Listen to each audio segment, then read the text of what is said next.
Pada hari ini dalam rangka peringatan Hari Peduli Sampah Nasional, berbekal Desa Gulingan bersinergi dengan Dupen Desa Adat Gulingan disambut oleh Krama Desa dan Desa Adat melaksanakan gerakan kebersihan, aksi desa bersih secara nasional.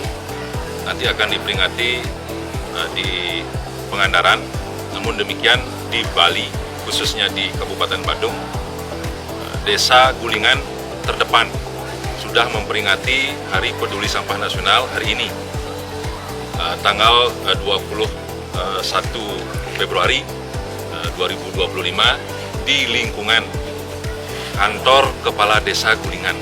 Lingkungan bebas dari sampah plastik, terutama kemudian ada satu warna merah, khusus warna B3. Ya, nanti dikasih ke oleh direktur DPR.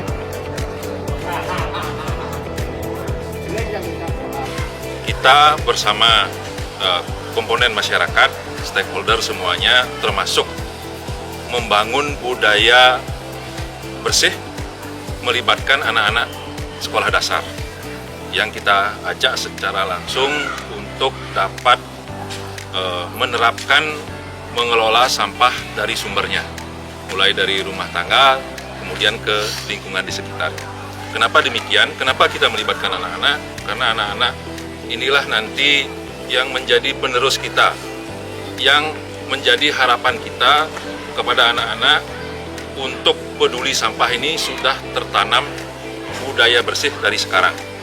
Karena membangun budaya bersih atau kesadaran kolektif tentang kebersihan memerlukan waktu yang panjang, tidak bisa seperti membalik telapak tangan.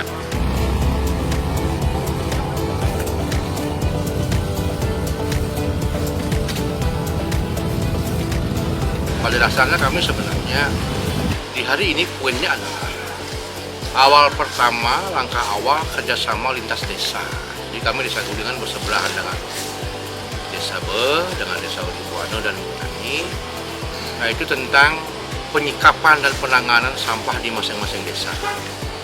Itulah kerjasama kami yang nyatanya nanti akan dipasang jaring penangkap sampah di masing-masing perbatasan garis lintas desa itu. Nah, sehingga konsep TPS 3R-nya itu, 3R-nya desa kita tidak boleh mengotori desa lain. Itu berarti.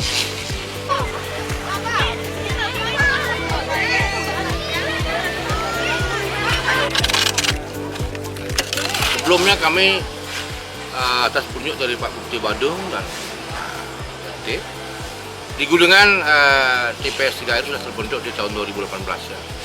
Di Asungkara 22 di tahun 22 operasinya. Asungkara kami di seluruh Gulingan boleh dikatakan baik dalam tata kelola, utamanya penyadaran terhadap masyarakat. Jadi bisa diukur dari parameter. Parameternya apa? Kami punya sekitar 2.290 KK ya. Jadi hampir sudah 80%-nya itu sudah ikut dia gerakan sampah itu dengan memilah. Dan kami layani, mengangkut dan memilahnya langsung, dan proses lain sudah kami lakukan ke DPU, di DPA MUI, juga ada kesung. Dan dengan demikian gerakan yang kami lakukan sudah nyata. Di kebetulan juga dari penilaian dari Bapak yang terhormat, dari provinsi, dari pusat, dan daerah lain sudah banyak yang berkunjung ke sini. Sehingga kami masih bersyukur dukungan masyarakat luar biasa, dan tunjuk dari bapak-bapak di atas yang membidangi, utamanya dari Alis Neraka yang diwakili oleh Pak PLT sekarang, sudah berjalan baik.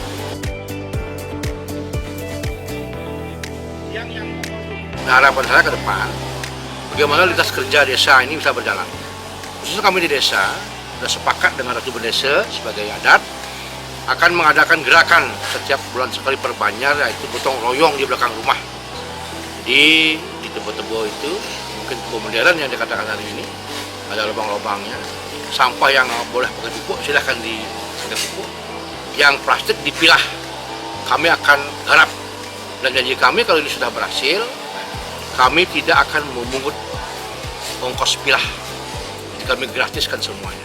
Nah, sehingga dengan demikian penyadaran dari adik-adik sekolah semuanya, yang paling berat adalah bagaimana kita mengajak dan menghimbau kesadaran masyarakat, mengedukasi untuk pengolahan sampah yang dihasilkan dari sini.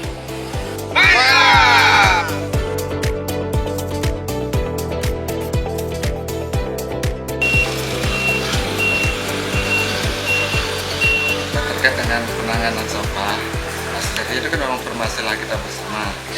Syukur kita di Desa Gulingan, utamanya pimpinan kami Pak Berbekal, beliau sangat komitmen sekali terkait dengan masalah sampah ini.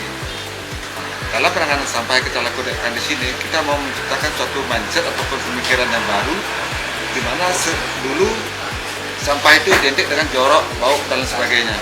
Kita membuktikan di sini bahwa di Gulingan itu bisa membuat tempat pengolahan sampah yang representatif, di mana penanganan sampah kita itu satu hari harus selesai. Nah, sini juga TPS kita dilengkapi dengan sarana olahraga, nah, di mana itu berbanding terbalik dengan konsepnya, di mana olahraga itu membutuhkan udara yang sehat. Nah, kita bisa buktikan di sini di TPS kita itu ada sarana olahraga, di mana kita bisa menciptakan udara yang sehat. Untuk operasional kita di sini, kita berjumlah 28 orang. Di lembaganya itu disebut dengan KPP, Kelompok Pemanfaat dan Pemeliharaan TPS 3R. Ini turunan dari petunjuk teknis Kementerian terkait TPS 3R. Nah, di sini itu kita memang milik pemerintah desa, namun tata kelolanya itu swasta. Dimana kita di sini itu konsepnya itu ada divisi-divisi yang terbangun, baik dari struktur pengurusan, dan juga divisi yang saya maksud adalah engineering, kita khusus tenaga engineering, gardener tukang kebun, kita khusus punya tukang kebun, ada divisi pengangkutan, divisi pemilahan, accounting, dan semua lengkap kita.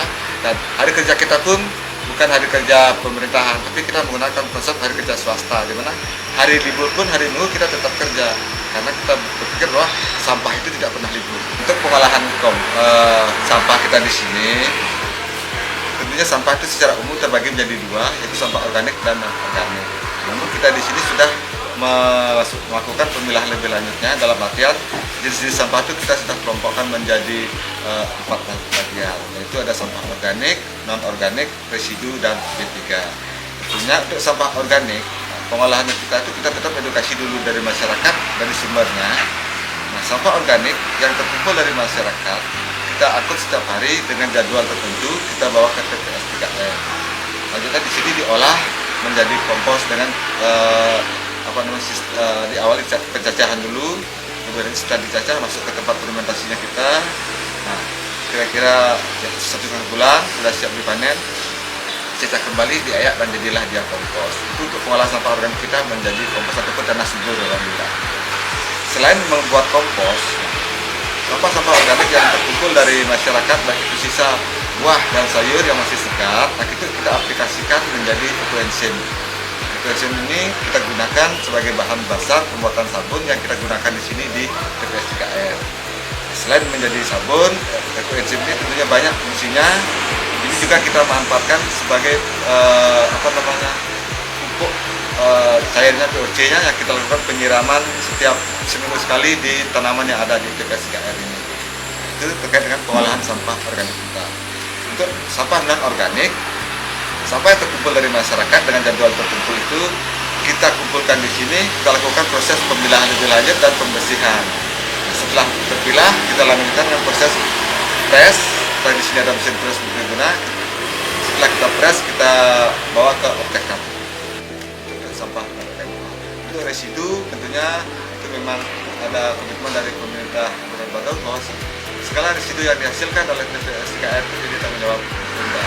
Dan juga terkait dengan sampah kritikanya. Memang harus ada penanganan khusus karena terkait dengan sampah bahan berbahaya dan beracun.